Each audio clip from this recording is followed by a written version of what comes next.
खाली गर्माहट नहीं रही, बल्कि ठंडक घुल गई।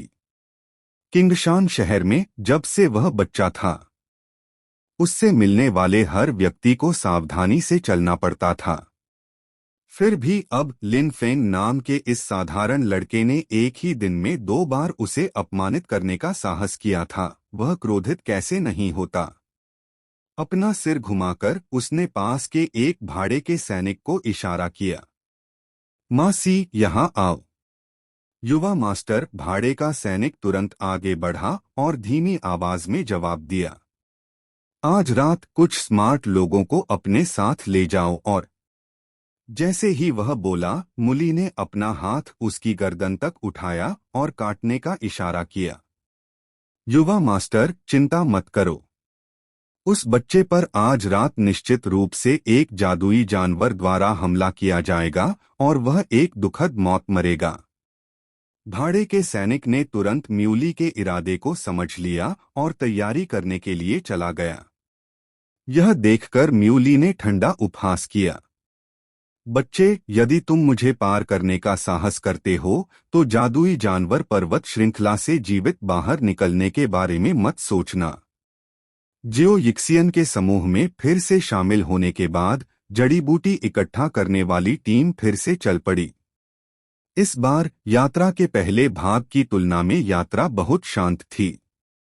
हालांकि रास्ते में उन्हें जादुई जानवरों के हमलों की 2 और लहरों का सामना करना पड़ा, लेकिन उनमें से किसी ने भी बहुत अधिक हंगामा नहीं मचाया।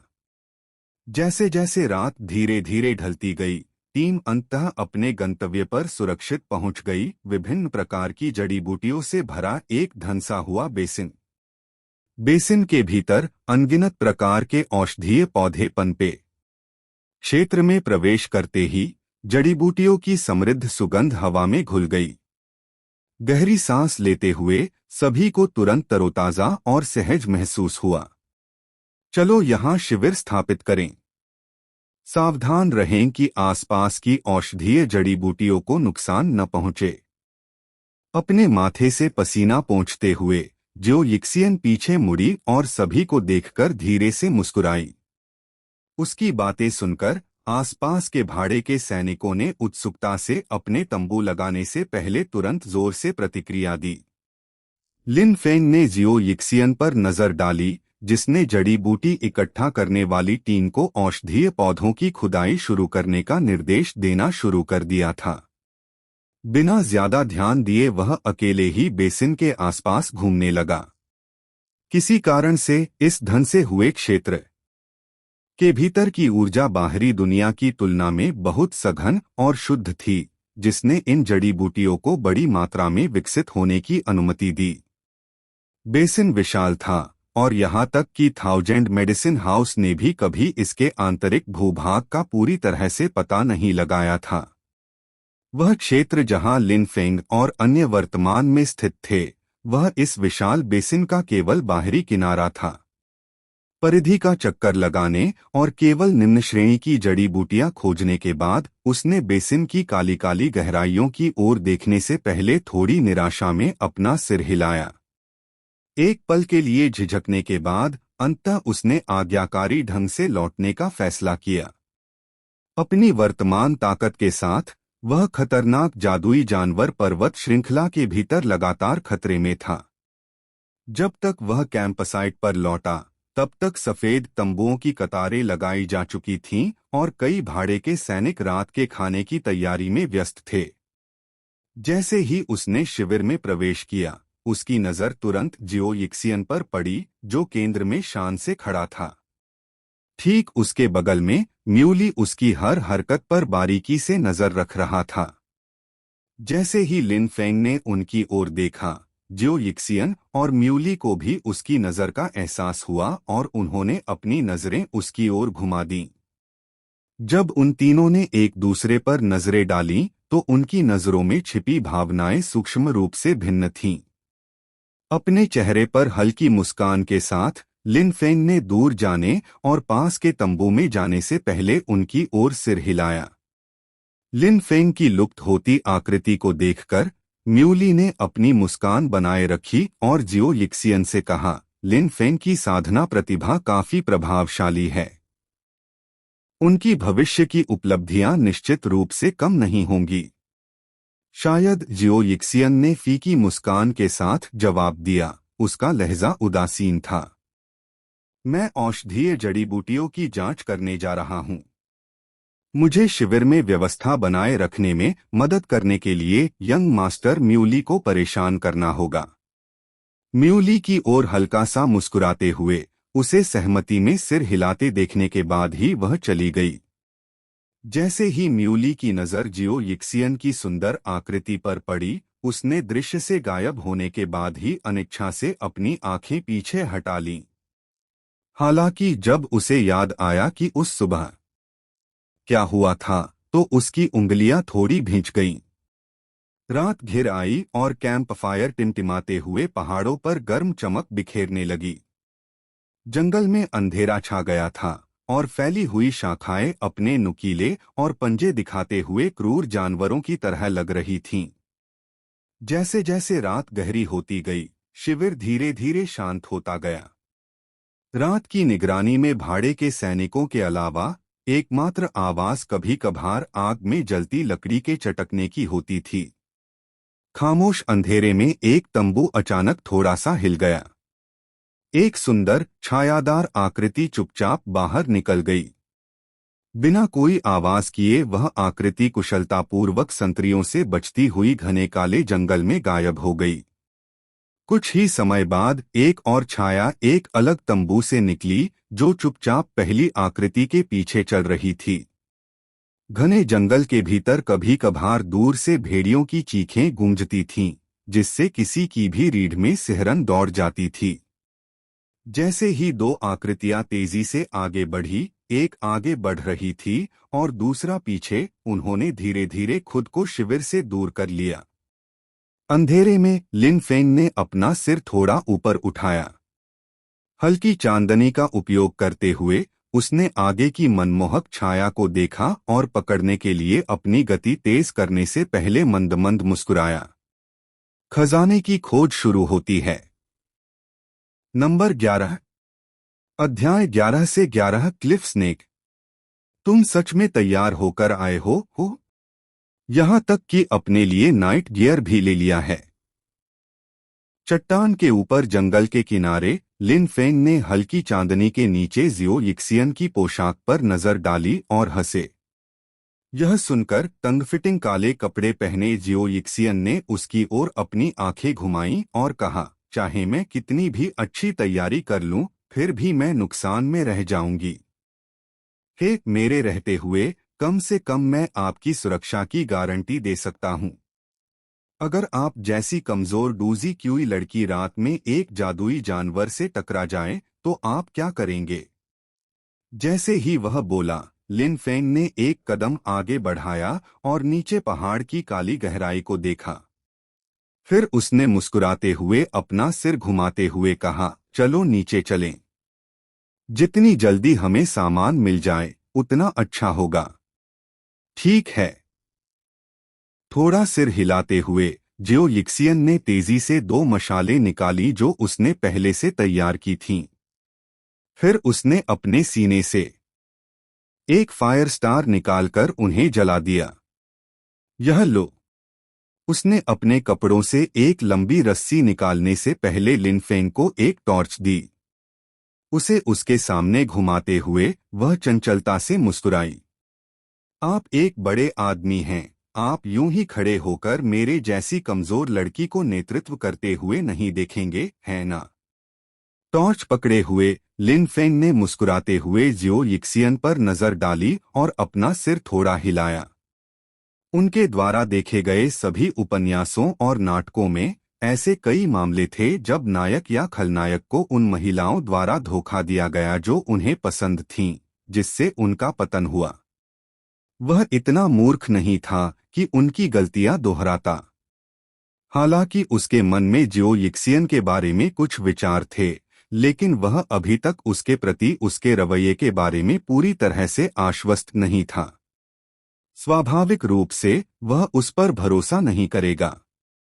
अपना सिर हिलाते हुए लिन फेंग ने उदासीनता से कहा, हम एक साथ नीचे जाएंगे।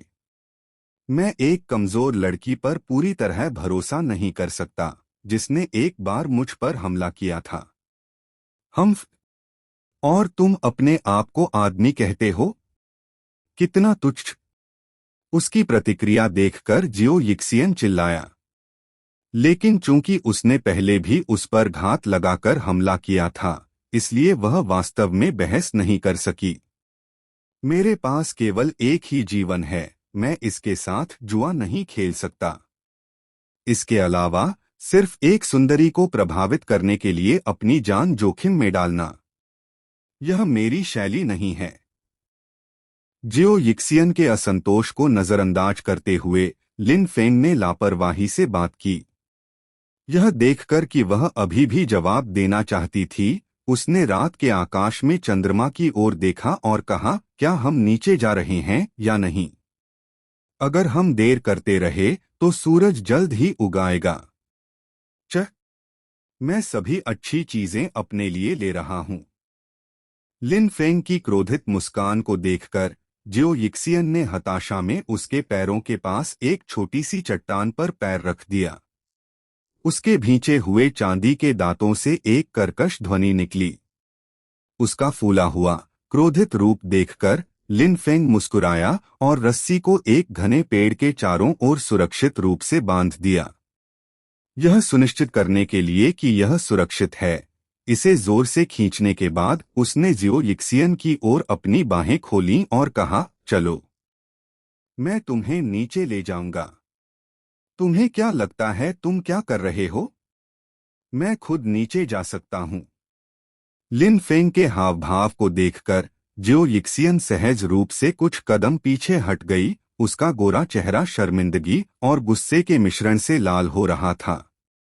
ठीक है, तो अपने आप ही आगे बढ़े, लेकिन सावधान रहें, कोई नहीं जानता कि रात में वहां कोई भयानक जादुई जानवर छिपा हो सकता है।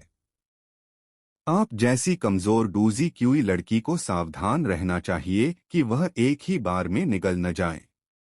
उसकी घबराई हुई प्रतिक्रिया देखकर लिन फेंग शरारती मुस्कुराहट के साथ उसे छेड़ने से खुद को नहीं रोक सका। कमीने, तुम सिर्फ मुझ जैसी कमजोर लड़की को डराते हो। गुस्से की तीव्र चीख के साथ सुगंधित हवा का एक झोंका लिन फेंग की ओर दौड़ा। अगले ही पल एक नरम सुगंधित शरीर उसके आलिंगन में आ गया, जिससे उसका दिल जोर से कांपने लगा। यदि तुमने मुझ पर हाथ उठाने की हिम्मत की तो मैं तुम्हारे साथ नष्ट हो जाऊंगा। जैसे ही जियो यिक्सियन की धमकी भरी आवाज गिरी, लिन फेंग ने एक गहरी सांस ली और अपने भीतर की बेचैन करने वाली बुरी आग को दबा दिया। उसने अपना हाथ बढ़ाया और उसे अब तक देखी गई सबसे उत्तम पतली कमर के चारों ओर लपेट लिया। उस कोमल कमर को कसकर पकड़कर लिन फेंग क्षण भर के लिए स्तब्ध हो गया। क्या आप अभी तक नहीं जा रहे हैं? जैसे ही लिन फेंग उसके आलिंगन की गर्माहट का आनंद ले रहा था, जियो यिक्सियन की शर्मिंदा और क्रोधित आवाज उसके कान के पास गूंजी। माफ करें, मैं बस कुछ सोच रहा था। लिन फेंग ने आगे बढ़ने से पहले एक अजीब बहाना बनाया, अपने हाथ में कुछ जहर तैयार करो। क्यों? जियो यिक्सियन ने असमंजस में पूछा। लिन फेंग ने रहस्यमय ढंग से मुस्कुराते हुए कहा, क्या मैंने पहले इसका उल्लेख नहीं किया था? कौन जानता है कि रात में चट्टान के नीचे जादुई जानवर छिपे होंगे? मेरे हाथ रस्सी पकड़ने में लगे रहेंगे, इसलिए मैं कोई कदम नहीं उठा पाऊंगा। आपको कुछ पाउडर तैयार रखना चाहिए। अगर कुछ भी अप्रत्याशित होता है तो आप इसका इस्तेमाल हमला करने के लिए कर सकते हैं। ठीक है, इसका मतलब समझ आता है। यह सुनकर जियो यिक्सियन ने लापरवाही से अपने लबादे में हाथ डाला, एक कागज का पैकेट निकाला और उसे अपने हाथ में पकड़ लिया। यह देखकर कि वह तैयार थी, लिन फेंग ने एक बार फिर सुंदरता को अपनी बाहों में कस लिया। रस्सी पकड़कर उसने हल्के से छलांग लगाई और अपना दाहिना हाथ थोड़ा ढीला कर लिया। उनके शरीर गहरे काले रसातल में नीचे की ओर फिसलने लगे। कुछ क्षण बाद रस्सी के खिलाफ लिन फेंग की हथेली की हल्की घर्षण ध्वनि के साथ वे पहले ही काफी दूरी तक नीचे उतर चुके थे। यह देखते हुए कि वे गुफा के प्रवेश द्वार के करीब आ रहे थे, लिन फेंग ने अपने दाहिने हाथ से रस्सी पर अपनी पकड़ मजबूत कर ली। उनके गिरने की गति धीमी हो गई और अब वे चट्टान के किनारे हवा में लटके हुए थे। एक लंबी सांस छोड़ते हुए लिन फेंग ने जियो यिक्सियन की ओर देखा, जो अब उल्टे आलिंगन में उससे कसकर चिपक गया था। वह धीरे से मुस्कुराया और अंधेरे में चारों ओर नजर डालते हुए पूछा, क्या आप गुफा का प्रवेश द्वार ढूंढ सकते हैं? यह सुनकर कि लिन फेंग ने मामला उठाया, जियो यिक्सियन ने एक गहरी सांस ली, जिससे उनके लगातार नीचे आने से तनाव कम हो गया। उसने आसपास का निरीक्षण किया और उस दूरी को याद किया जो वह पहले दिन में फिसलकर नीचे आई थी। उसने धीमी आवाज में कहा, अगर मुझे ठीक से याद है तो यह ज्यादा नीचे नहीं होना चाहिए। यह सुनकर लिन फेंग ने थोड़ा सिर हिलाया और धीमी आवाज में उसे याद दिलाया, ठीक है, फिर हम एक ही बार में सीधे फिसल जाएंगे। कसकर पकड़ लो।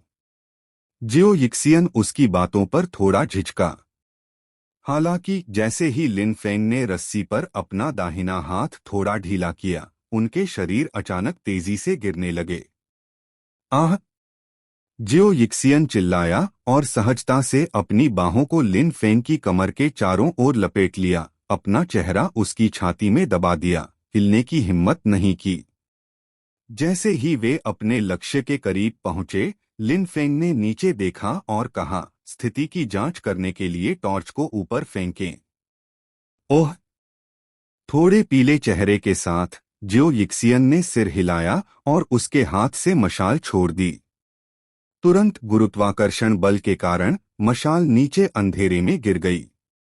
हल्की आग की रोशनी का उपयोग करते हुए लिन फेंग उनके नीचे छुपी हुई गुफा की एक अस्पष्ट झलक पाने में कामयाब रहे। हालांकि जब वे अपने गंतव्य तक पहुंचने ही वाले थे, तब भी उन्होंने थोड़ी सी भी ढील नहीं दी। इसके बजाय वह हाई अलर्ट पर रहा और आसपास का निरीक्षण करता रहा, क्योंकि वह जानता था आसपास जादुई जानवर हो सकते हैं। अचानक लिन फेंग को महसूस हुआ कि उसका पूरा शरीर तनावग्रस्त हो गया है, उसके रोमछिद्रों में ठंडक दौड़ रही है। उसके पैर की उंगलियां चट्टान से मजबूती से चिपक गईं और अपनी पूरी ताकत से लात मारने लगा। आह! जियो यिक्सियन की चौंका देने वाली चीख के साथ लिन फेंग का शरीर चट्टान की विपरीत दिशा की ओर चला गया। हिस! बुझती हुई मशाल की चमक के साथ लिन फेंग की नजर एक भूरे रंग की छाया पर पड़ी जो तेजी से उनके पास से गुजर रही थी। घात लगाकर बैठे जादुई जानवर को आखिरकार खुद को प्रकट होते देख लिन फेंग ने हल्की सांस छोड़ी और शांति से कहा, एक क्लिफ स्नेक हो। नंबर 12। अध्याय 12 से 12 स्टोन चेम्बर के भीतर। क्लिफ स्नेक, हमें क्या करना चाहिए? नाम सुनकर जियो यिक्सियन थोड़ा कांप गई, उसकी आवाज में आग्रह भर गया। उसने पहले इस जादुई जानवर के बारे में सुना था, साधारण उच्च पदस्थ डूझे इसे मारने के लिए संघर्ष करेगा। जैसा कि नाम से पता चलता है, क्लिफ स्नेक एक सांप प्रकार का जादुई जानवर था जो चट्टान की दीवारों के भीतर रहता था, आमतौर पर रैंक 1 में। अपने लंबे सपाट शरीर के कारण यह बाज की तरह हवा में उड़ सकता था। इसके अलावा इसकी उत्परिवर्तित पत्थर विशेषता के कारण इसका शरीर चट्टान की तरह कठोर था, जिससे यह सामान्य ब्लेड के लिए लगभग अभेद्य था। यदि सामान्य परिस्थितियों में लिन फेंग का सामना क्लिफ स्नेक से हुआ होता, तो वह अपनी लोग्रेड ब्लैक क्लास 2 तकनीक से उसे आसानी से हरा सकता था। लेकिन इस इलाके में चीजें थोड़ी मुश्किल थीं। सौभाग्य से उसने पहले से तैयारी कर ली थी।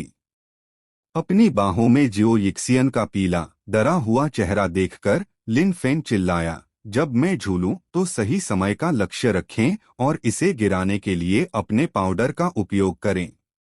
उफ, ठीक है। लिन फेंग के आदेश पर जियो यिक्सियन अपनी घबराहट से बाहर निकली। उसे याद आया कि उसने नीचे आने से पहले उसे जहर पाउडर तैयार करने के लिए कहा था। उसे संभलते हुए देखकर लिन फेंग ने एक बार फिर चट्टान से लात मारी। उसका शरीर तेजी से आगे की ओर झुका, जिससे क्लिफ स्नेक की ओर दूरी कम हो गई। जब वे उससे केवल कुछ मीटर की दूरी पर थे, जियो यिक्सियन ने अचानक अपनी हथेली खोली और उसकी मुट्ठी में मौजूद सफेद पाउडर को क्लिफ स्नेक की ओर बिखेर दिया। जैसे ही पाउडर जानवर से टकराया, वह घने बादल में बदल गया, जिससे जीव पूरी तरह से ढक गया। थर्ड, पीले रंग की छाया ने अपने शरीर के अकड़ने से पहले एक पल के लिए धुंध में संघर्ष किया और वह नीचे अथाह घाटी में गिर गई। मुझे उम्मीद नहीं थी कि आप महिलाओं को धमकाने के अलावा किसी और काम में अच्छे होंगे।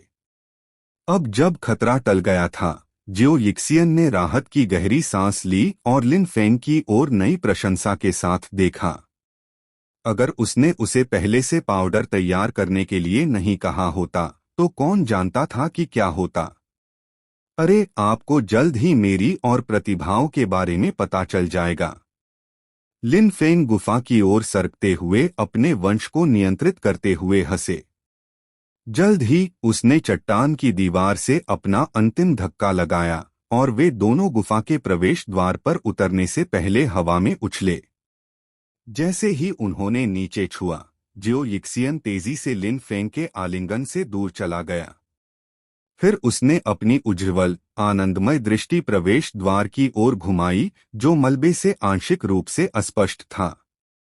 दोनों ने मिलकर बिखरी हुई लकड़ी और पत्थरों को हटाने का काम किया। आखिरकार प्राचीन गुफा का पूरा दृश्य सामने आ गया। प्रवेश द्वार संकीर्ण था, जिससे एक समय में केवल 2 या 3 लोगों को ही प्रवेश की अनुमति मिलती थी। भीतरी भाग एकदम काला था। हालांकि भीतर से एक फीकी, अलौकिक चमक निकल रही थी, जिससे उस स्थान को एक भयानक, रहस्यमय वातावरण मिल गया।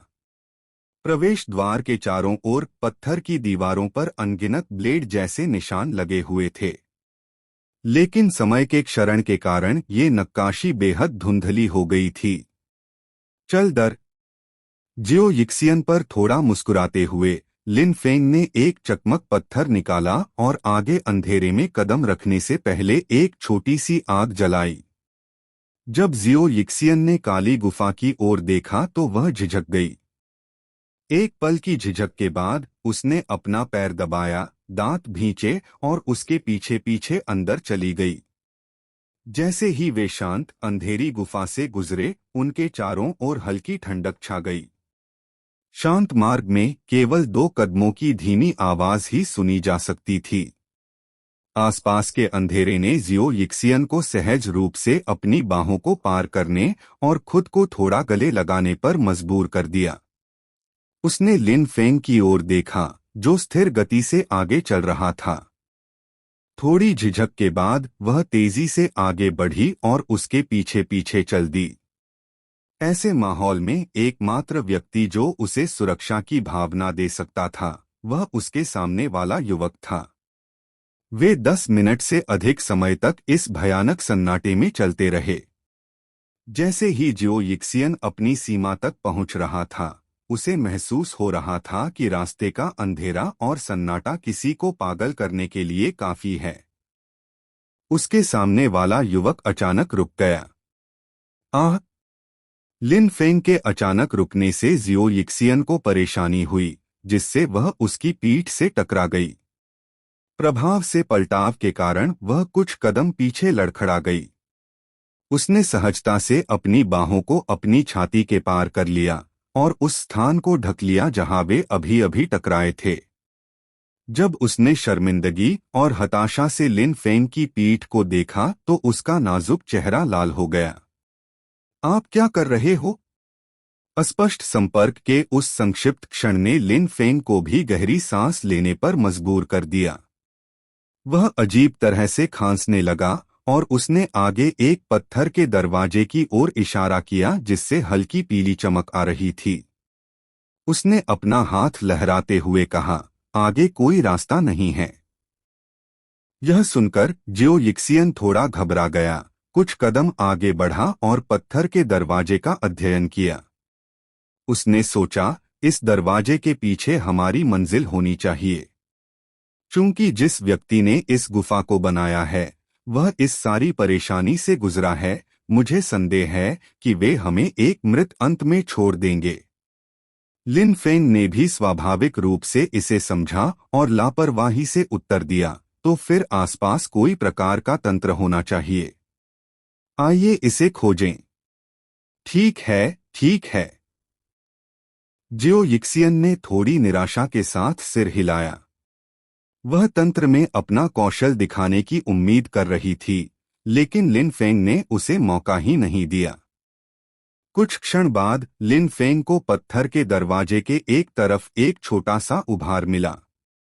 उसने जियो यिक्सियन को बुलाया, जो दूसरी तरफ खोजने के लिए झुक रहा था। तंत्र यहाँ है। यह सुनकर जियो यिक्सियन तुरंत दौड़कर आया और इसकी जांच की। वह खुशी से मुस्कुराई। यही होना चाहिए। जल्दी करो और इसे खोलो। ठीक है। लिन फेंग ने सिर हिलाया और अपनी उंगलियों से थोड़ा नीचे दबाया। जैसे ही पत्थर का दरवाजा धीरे धीरे उठा, चरमराती आवाजों की एक श्रृंखला गुफा में गूंज उठी।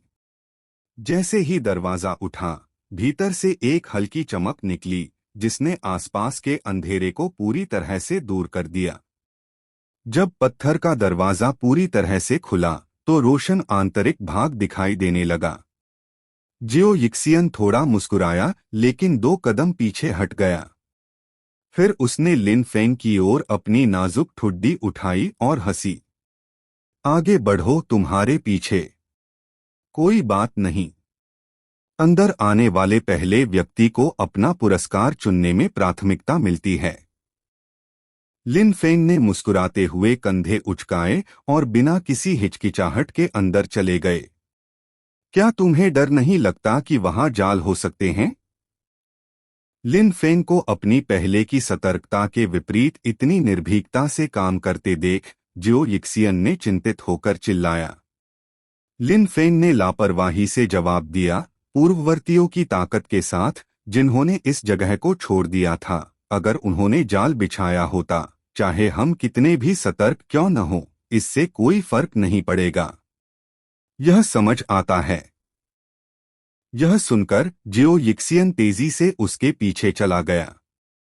पत्थर के कक्ष में प्रवेश करते ही उनकी दृष्टि अचानक चौड़ी हो गई। कमरा विशाल फिर भी साधारण और खाली था। दीवारों पर चांदनी पत्थर जड़े हुए थे, जो अंतरिक्ष को रोशन कर रहे थे। कक्ष के मध्य में एक पत्थर की कुर्सी खड़ी थी। उस पर एक कंकाल बैठा था। उसकी धंसी हुई खोपड़ी उसकी पीली जांघ की हड्डियों पर गिरी हुई थी। इस खामोश माहौल में यह दृश्य एक भयानक ठंडक पहुंचा रहा था। कुर्सी के सामने हरे पत्थर की एक चौड़ी लंबी मेज थी। पत्थर की मेज पर 3 ताले वाले पत्थर के बक्से करीने से रखे हुए थे। इसके अतिरिक्त कक्ष के 3 कोनों में चमकते हुए सोने के सिक्कों के ढेर लगे हुए थे। एक मोटे अनुमान के अनुसार वहां कम से कम कई लाख सिक्के थे। सोना देखकर लिन फेंग की आंखें चमक उठीं। उसे सोने के सिक्कों की सख्त जरूरत थी। चाहे वह औषधीय सामग्री, गोली नुस्खे या यहां तक कि खेती तकनीक और डू तकनीक खरीदने के लिए हो, पर्याप्त सोना होना आवश्यक था। चमकते सोने से अपनी नजर हटाकर उसने कक्ष का निरीक्षण किया। आखिरकार उसकी नजर आखिरी कोने पर पड़ी और उसके चेहरे पर एक फीकी मुस्कान उभर आई। उस कोने में मिट्टी से एक छोटी सी फुलवारी बनाई गई थी। अंदर विभिन्न प्रकार के फूल और जड़ी बूटियां उग रही थीं, उनकी समृद्ध सुगंध हवा में घुल रही थी।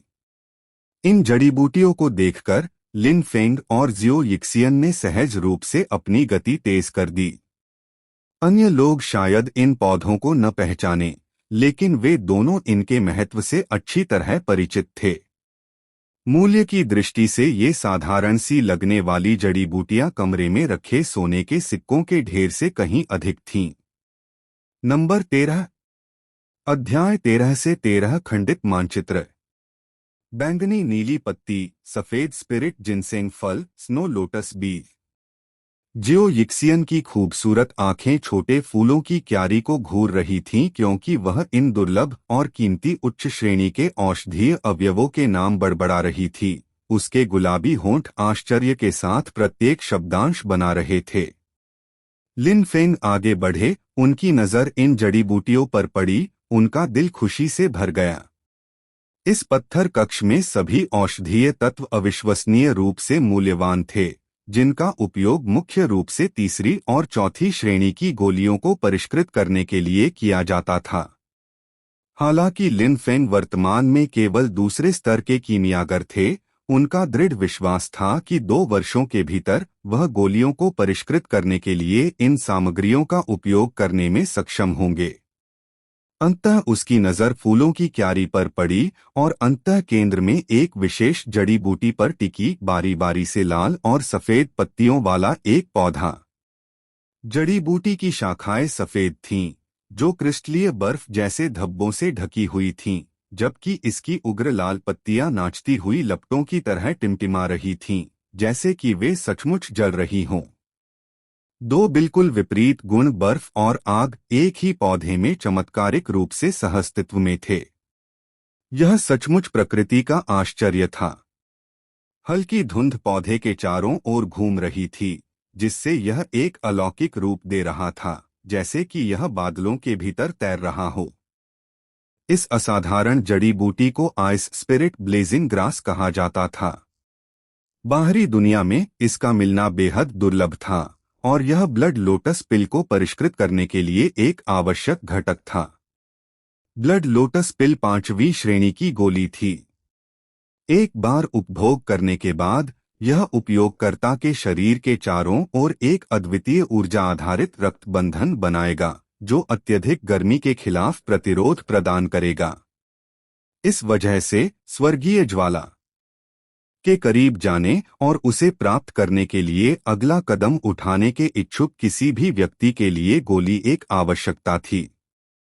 हालांकि लिन फेंग वर्तमान में ब्लड लोटस एसेंस पिल को परिष्कृत नहीं कर सके और उनके पास स्वर्गीय ज्वाला नहीं थी, कौन कह सकता है कि कल क्या अवसर आ सकते हैं। इसके अलावा आइस स्पिरिट ब्लेजिंग ग्रास और ब्लड लोटस एसेंस के साथ जो उसने थाउजेंड मेडिसिन हाउस से प्राप्त किया था, वह निश्चित रूप से जरूरतमंद अन्य कीमियागरों से किसी मूल्यवान चीज के लिए उनका व्यापार कर सकता था। आप इस जड़ी बूटी को भी पहचानते हैं? आइस स्पिरिट धधकती घास पर टिकी लिन फेंग की उत्साहित नजर को देखकर जियोइक्सियन ने आश्चर्य से पूछा। हाँ, मुझे ये चाहिए। लिन फेंग ने सिर हिलाया और जियोइक्सियन की ओर देखा, उसकी अभिव्यक्ति गंभीर थी।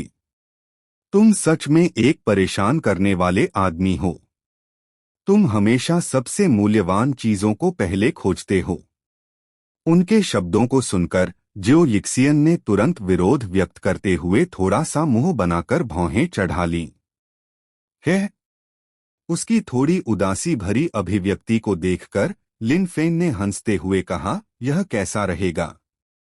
मैं यहाँ जड़ी बूटियों का पहला चयन करता हूँ और बदले में मैं तुम्हें 5 प्रथम श्रेणी की गोलियां और दूसरी श्रेणी के औषधीय तरल की 3 बोतलें दूंगा। यह उचित है?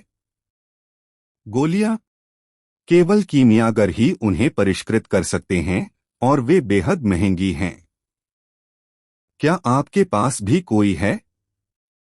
जियोइक्सियन ने भौहें टेढ़ी की और लिन फेंग को संदेह से देखा। स्पष्ट रूप से संदेह था कि क्या वह कर सकता है जो उसने दावा किया था। है? लिन फेंग केवल मुस्कुराए। अपनी भंडारण अंगूठी पर हाथ घुमाते ही उसकी हथेली में कई जेड बोतलें दिखाई देने लगीं। उसने लापरवाही से उन्हें जियोइक्सियन की ओर उछाल दिया। एक भंडारण अंगूठी।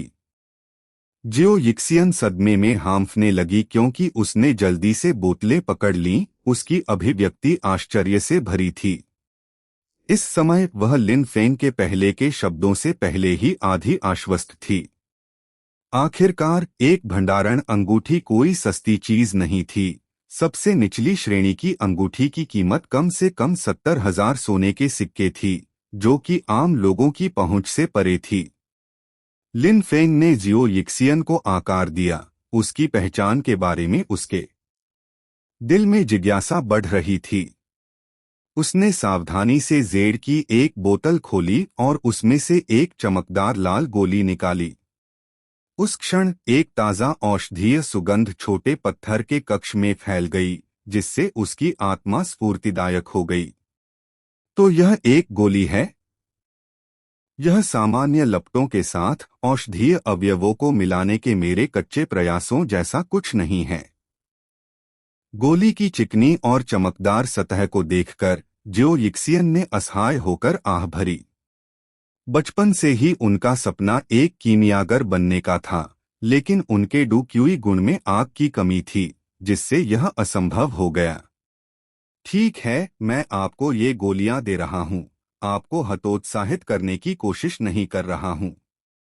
इन्हें हेमोस्टेसिस गोलियां कहा जाता है। जैसा कि नाम से पता चलता है, ये बाहरी चोटों वाले लोगों के लिए रक्तस्राव को तुरंत रोकने में मदद करती हैं। हालांकि चूंकि यह सिर्फ पहली श्रेणी की गोली है, इसलिए यह गंभीर घावों के लिए ज्यादा काम नहीं करेगी। जियो यिक्सियन की आत्महत्यापूर्ण अभिव्यक्ति को देखकर लिन फेंग ने अपना सिर हिलाया और जारी रखा। उस दूसरे स्तर के औषधीय तरल के लिए इसे पर्पल ऑर्किड स्पिरिट लिक्विड कहा जाता है। यह डूजी क्यूई चरण में उन लोगों को उनकी खेती की गति को तेज करने में मदद कर सकता है, लेकिन डूजी के लिए इसका ज्यादा प्रभाव नहीं पड़ेगा। इस तरह के खजाने के साथ आपकी पृष्ठभूमि क्या है? गोलियों को सावधानी से जेड बोतल में वापस रखते हुए जियो यिक्सियन ने उत्सुकता से लिन फेंग को देखा। लिन फेंग ने एक अल्केमिस्ट अप्रेंटिस बैज निकाला और कहा, मैं एक कीमियागर हूं। यह सुनकर जियो यिक्सियन चौंक गई, लेकिन उसके हाथ में बैज देखने के बाद उसने अपनी आंखें घुमा लीं। यह सिर्फ एक अल्केमिस्ट अप्रेंटिस बैज है ना? उफ! लिन फेंग ने अपने बैज को देखा, फिर जवाब दिया, आप क्या जानते हैं? मुझे मूल्यांकन लेने का मन नहीं है। वे गोलियां आपके हाथ में हैं? मैंने उन्हें स्वयं परिष्कृत किया है। हे लिन फेंग, अगली बार जब आप गोलियां परिष्कृत करेंगे तो क्या आप मुझे देखने दे सकते हैं? लिन फेंग के आत्मविश्वासपूर्ण आचरण को देखकर जियो यिक्सियन ने उस पर विश्वास किया। उसके नाजुक चेहरे पर चापलूसी का एक संकेत दिखाई दिया जब उसने अपने हाथों को एक साथ जोड़कर ईमानदारी से विनती की। बचपन से ही उनका सपना एक कीमियागर बनने का था।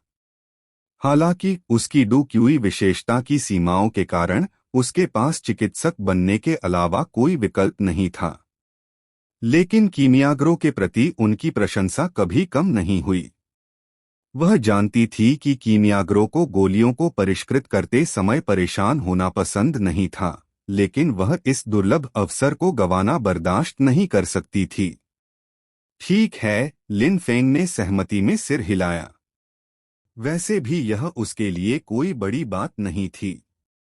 हे, यह तो तय हो गया। मैं बाद में औषधीय जड़ी बूटियां इकट्ठा करने में आपकी मदद करूंगा।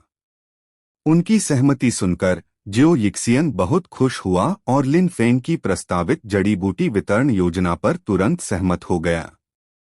उसकी सहमति देखकर लिन फेंग ने अपनी स्टोरेज रिंग से कई उत्कृष्ट जेड बोतलें निकाली। फिर उसने एक छोटा सा जेड फावड़ा निकाला और आइस स्पिरिट ब्लेजिंग ग्रास के चारों ओर सावधानीपूर्वक खुदाई की, जिससे आसपास की मिट्टी ढीली हो गई। अंत में उसने धीरे से पूरे पौधे को मिट्टी सहित एक जेड बोतल में डाल दिया। बोतल को तेजी से अपने स्टोरेज रिंग में रखने के बाद लिन फेंग मुस्कुराए और जियो यिक्सियन को छोटा फावड़ा सौंप दिया और उसे जड़ी बूटियों को इकट्ठा करना शुरू करने का संकेत दिया। जियो यिक्सियन की नज़र लिन फेंग पर टिकी हुई थी जब उसने आइस स्पिरिट ब्लेजिंग ग्रास को अपने स्टोरेज रिंग में संग्रहित किया था। तभी उसने अनिच्छा से अपनी निगाहें पीछे हटा लीं। उसके जैसे किसी व्यक्ति के लिए जो जड़ी बूटियों से प्यार करता था, एक दुर्लभ औषधीय पौधा प्राप्त करना सैकड़ों हजारों सोने के सिक्के प्राप्त करने से कहीं अधिक रोमांचक और संतोषजनक था। हालांकि लिन फेंग के वादे को याद करते हुए उसने छोटा फावड़ा उठाया और सावधानी पूर्वक फूलों के बिस्तर से कीमती जड़ी बूटियों को निकालना शुरू कर दिया और उन्हें गर्म जेड की बोतलों में डाल दिया। जियो यिक्सियन पर नजर डालते हुए जो जड़ी बूटियों को इकट्ठा करने पर ध्यान केंद्रित कर रहा था, लिन फेंग ने अपना ध्यान पत्थर कक्ष के केंद्र में कंकाल पर स्थानांतरित कर दिया। वह आगे बढ़ा, अपने हाथों को आपस में रगड़ा और थोड़ा असहज महसूस करते हुए अपनी हथेलियों को एक साथ दबाया और कंकाल के हाथ में चाबी को ध्यान से उठाने से पहले एक मौन प्रार्थना की। फिर बुदबुदाते हुए तुरंत माफी मांगते हुए उसने हल्का सा बल लगाया और कंकाल की बाह की हड्डी तोड़ दी। उसे अपने हाथ में पकड़कर अंदर झांकने से पहले उसने एक पल के लिए अपनी आंखें बंद कर लीं। लिन फेंग की नज़र हड्डी के शीर्ष पर फ्रैक्चर से गुजरी और कंकाल के अंतराल के भीतर छिपे एक छोटे स्क्रॉल को देखा। नंबर 14, अध्याय 14 से 14, खजाना प्राप्त करना। यह पवित्र करने वाले राक्षसी लोटस संत द्वारा छोड़े गए 4 खंडित मानचित्रों में से एक होना चाहिए। यह महसूस करते हुए लिन फेंग की सांसें अनियंत्रित रूप से भारी हो गईं। यह एक आइटम था जिसे पीक नानस्टार डू शेंग पावर हाउस ने पीछे छोड़ दिया था।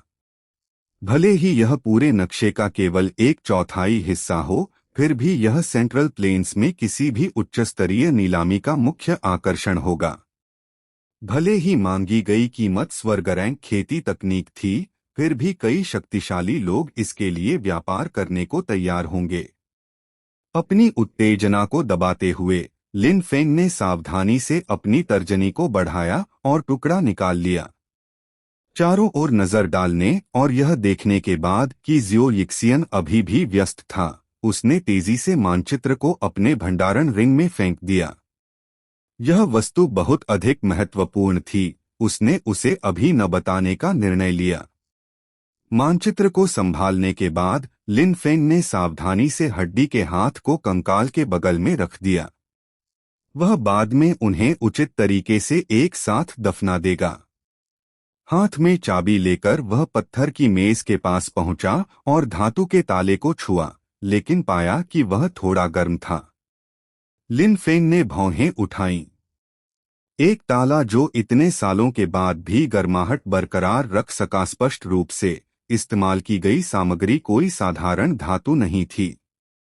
अपना सिर घुमाकर उसने देखा कि जियो यिक्सियन पहले ही जड़ी बूटियों की खुदाई पूरी कर चुका था। मुस्कुराते हुए उन्होंने कहा, जल्दी आओ, नहीं तो तुम कहोगे कि मैं सब कुछ अपने लिए लेने की कोशिश कर रहा हूं। हम कम से कम आपके पास थोड़ा सा विवेक है जो मुझे बुलाने के बारे में जानते हैं। जियो यिक्सियन ने अपनी नाजुक नाक सिकोड़ते हुए धीरे से फुसफुसाया। उसने अपनी पतली कमर को फैलाया। जड़ी बूटियां खोदने के लिए झुकने से दर्द हो रहा था, जिससे लिन फेंग की निगाहें क्षण भर के लिए गर्म हो गईं। फिर वह 1 दर्जन से अधिक छोटी जेड बोतलें ले गई और उन्हें लिन फेंग को देखने से पहले पत्थर की मेज पर रख दिया। यहाँ ये सभी औषधीय जड़ी बूटियां हैं। पहले आप चुनें। लिन फेंग ने अपनी निगाहें हटा लीं और जेड बोतलों पर नजर डाली। उसकी अनिच्छुक दृष्टि के तहत उसने 10 निकाले और उन्हें अपने भंडारण रिंग में रख दिया। फिर उसने अपने लबादे से एक निम्न स्तरीय भंडारण अंगूठी निकाली और उसे दे दी। यह आपके लिए है। इतनी मूल्यवान वस्तु देखकर जियो यिक्सियन ने सहज रूप से मना करना चाहा। लेकिन फिर उसने सोचा कि कैसे लिन फेंग ने उसके साथ गुफा को जबरन साझा किया था, और उसका गुस्सा भड़क गया। उसने बिना किसी हिचकिचाहट के भंडारण की अंगूठी छीन ली। जैसे ही उसने लाल स्टोरेज रिंग पकड़ी, उसकी अभिव्यक्ति भावुक हो गई। यह उसके जीवन में पहली बार था जब उसने कोई स्टोरेज रिंग देखी थी। वह बुदबुदाने के अलावा कुछ नहीं कर सकी, तो यह एक भंडारण अंगूठी है। उसकी प्रतिक्रिया देखकर लिन फेंग ने आग्रह किया, हाँ, लेकिन यह केवल निम्न स्तर का है। जल्दी करें और जड़ी बूटियों को संग्रहित करें। हमें अभी भी यह जांचना होगा कि पत्थर के बक्से के अंदर क्या है। जियो यिक्सियन ने उस पर अपनी आंखें घुमाईं। यहां तक कि सबसे निचले स्तर की भंडारण अंगूठी की कीमत 70,000 सोने के सिक्के हैं। उसकी टिप्पणी के बावजूद उसके छोटे हाथों ने तुरंत जेड बोतलों को दूर रख दिया। जाहिर है वह यह देखने के लिए भी उत्सुक थी कि पत्थर के बक्से में क्या खजाना है। एक बार जब उसने सब कुछ सुरक्षित कर लिया, तो लिन फेंग ने अपने होंठ चाटे और बेतरतीब ढंग से 3 चाबियों में से एक को उठाया। फिर उसने लोहे का ताला पकड़ा और चाबी लगा दी। यह वाला नहीं। ब्लॉक होने से पहले चाबी बमुश्किल अंदर गई थी। लिन फेंग ने कंधे उचकाए और उसे वापस ले लिया। फिर दूसरी कुंजी आजमाई। फिर से गलत। असहायता से अपना सिर हिलाते हुए उसने आखिरी चाबी को मजबूती से पकड़ लिया, उसे कीहोल में डाला और धीरे से घुमाया। क्लिक करें। जैसे ही पहला पत्थर का बक्सा सफलतापूर्वक खुला, गुफा में एक कर्कश ध्वनि गूंज उठी। लिन फेंग अंदर पहुंचे और एक सात रंग का स्क्रॉल निकाला। करीब से निरीक्षण करने पर यह कोई और नहीं बल्कि रेनबो पॉइजन बुक थी। यह क्या है? जियो यिक्सियन ने उत्सुकता से झुककर पूछा। स्क्रॉल को घूरते हुए लिन फेंग ने उत्तर दिया, एक जहर शास्त्र जो जहर बनाने के विभिन्न तरीकों को दर्ज करता है। एक पल के लिए झिझकने के बाद लिन फेंग ने फिर भी जियो यिक्सियन को रेनबो पॉइजन बुक फेंकने का फैसला किया। उसने पुस्तक पकड़ी और आश्चर्यचकित होकर पूछा, यह वास्तव में एक जहरीला धर्मग्रंथ है? क्या ऐसा हो सकता है कि जो व्यक्ति इन्हें छोड़ गया वह भी एक चिकित्सक था? बेहतर होगा कि आप इसे मुझसे लेने की कोशिश न करें, जियो यिक्सियन ने अपनी आवाज में उदासी का संकेत देते हुए कहा। अपनी जन्मजात संरचना के कारण मैं कीमियागर नहीं बन सकता। मेरा एकमात्र विकल्प इस तरह की चीजों पर भरोसा करना है। उसके नाजुक चेहरे पर उदासी की झलक दिख रही थी। यह स्पष्ट था कि वह वास्तव में लिन फेंग की तरह एक कीमियागर बनना चाहती थी, बजाय इसके कि वह एक जहर गुरु बने जिससे दूसरे लोग डरते और घृणा करते थे। अगर मैं इसे आपसे लेना चाहता, तो मैंने इसे आपको पहले ही नहीं दिया होता, लिन फेंग ने लापरवाही से जवाब दिया और अगले पत्थर के बक्से की ओर बढ़ गया। यह सुनकर जियो यिक्सियन ने राहत की सांस ली और लिन फेंग को कृतज्ञतापूर्वक सिर हिलाया। आपको शायद इसे अब हटा देना चाहिए, लिन फेंग ने अचानक एक फीकी मुस्कान के साथ कहा, जब उसने स्क्रॉल को संग्रहित किया। मैं एक नेक सज्जन व्यक्ति नहीं हो सकता, लेकिन कम से कम हम अभी साथी हैं। मैं अपने लिए सब कुछ जमा करने जैसा कुछ नहीं करूंगा। जियो यिक्सियन की अभिव्यक्ति एक पल के लिए थम गई, फिर थोड़ी अजीब हो गई।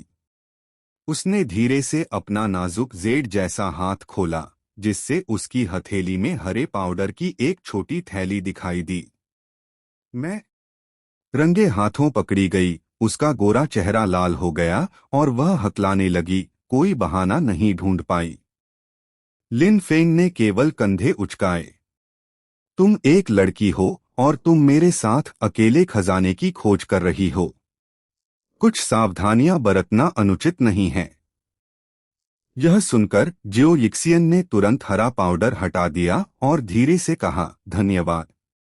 दूसरा स्टोन बॉक्स इस बार आसानी से खुल गया। लिन फेंग को पहली कोशिश में ही चाबी मिल गई।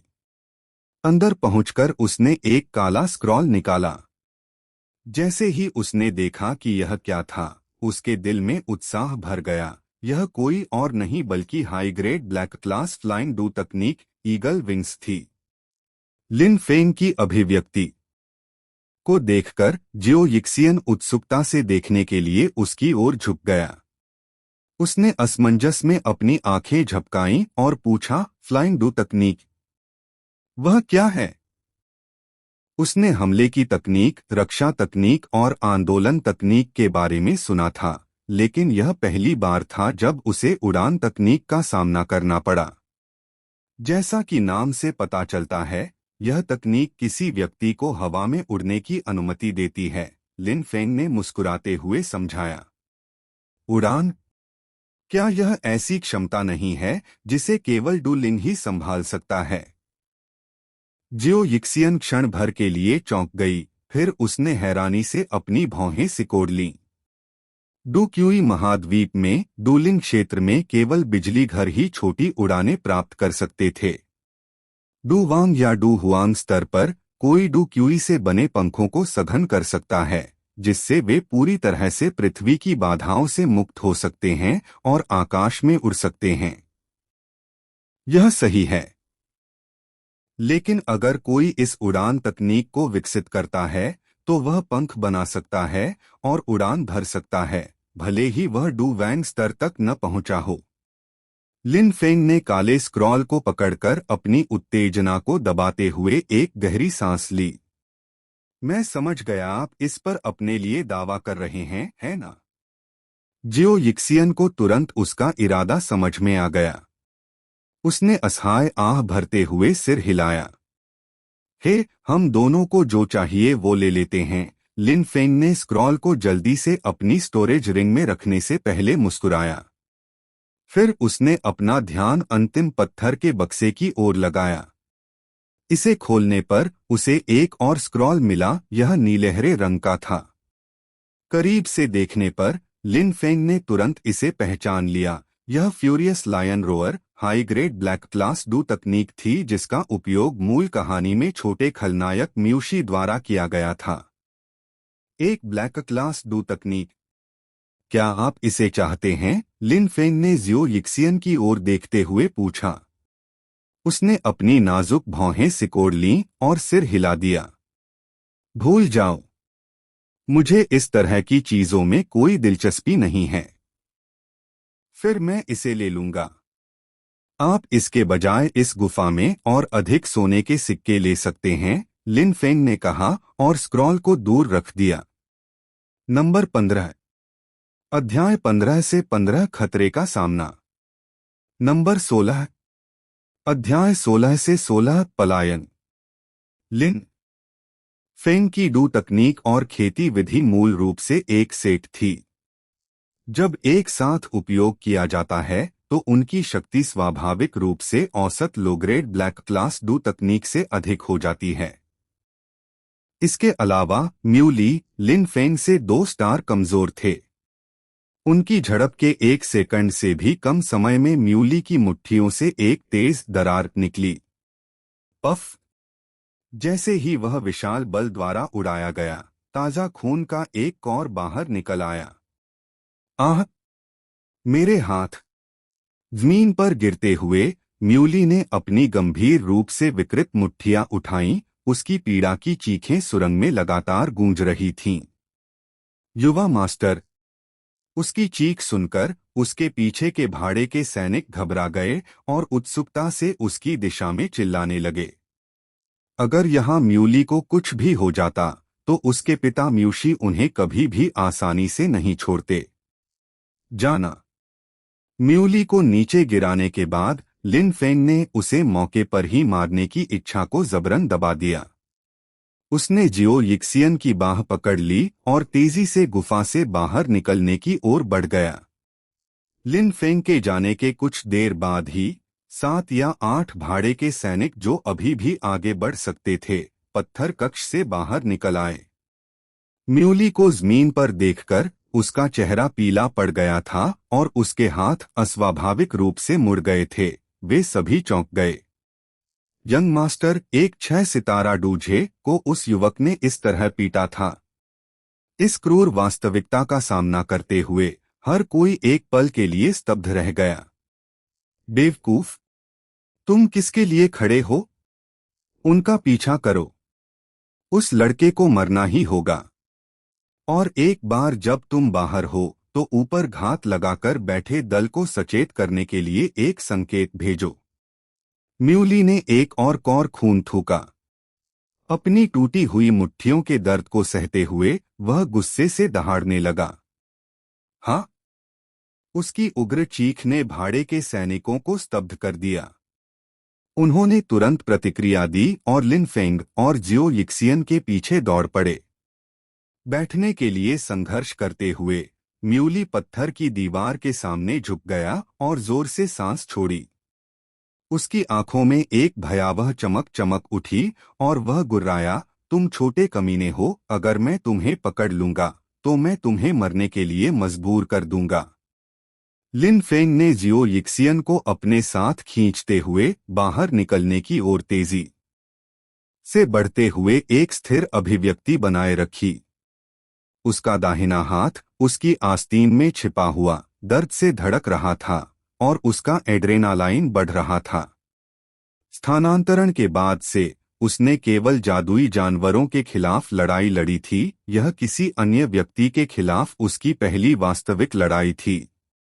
म्यूली की चालाकी के साथ वुल्फ हेड मर्सिनरी ग्रुप के सदस्य चट्टान पर इंतजार कर रहे होंगे। जोर से सांस लेते हुए जियो यिक्सियन ने चेतावनी दी। यह सुनकर लिन फेंग को याद आया कि जियो यिक्सियन के पास एक स्तरीय जादुई जानवर साथी लगता था। हालांकि चूंकि वह स्वयं इसे सामने नहीं ला सका, उसने पूछा, क्या आपके पास हमें यहां से निकालने का कोई रास्ता है? अपने लाल होठों को काटते हुए जियो यिक्सियन ने अपना मन बना लिया। उसने कहा, मैं तुम्हें ले जा सकती हूं। लिन फेंग ने सिर हिलाया। तो जल्दी करो और इसका उपयोग करो। यदि वे पकड़ लेते हैं तो तुम्हें साथ लाते समय मेरे लिए दौड़ना कठिन हो जाएगा। लिन फेंग की सहमति देखकर जियो यिक्सियन ने अपने लबादे से एक छोटी बांस की बांसुरी निकाली। उसने उसे अपने होठों पर रखा और हल्के से फूंका। बांसुरी से एक अनोखी ध्वनि तरंग फैल गई जो सुरंग से होते हुए चट्टान के पार रात के आकाश में पहुंच गई। आप क्या कर रहे हो? सामने चांदनी की रोशनी में बाहर की ओर देखते हुए लिन फेंग ने अनभिज्ञता जताई और पूछा। अपने साथी को बुला रहा हूं, जियो यिक्सियन ने अपने हाथ में बांसुरी हिलाते हुए चंचल मुस्कान के साथ उत्तर दिया। ए रैंक 1 ब्लू ईगल, एक उड़ता हुआ जादुई जानवर। ऐसा लगता है जैसे हम बच गए हैं, लिन फेंग हंसे। वे अंधेरी सुरंग से भागते रहे।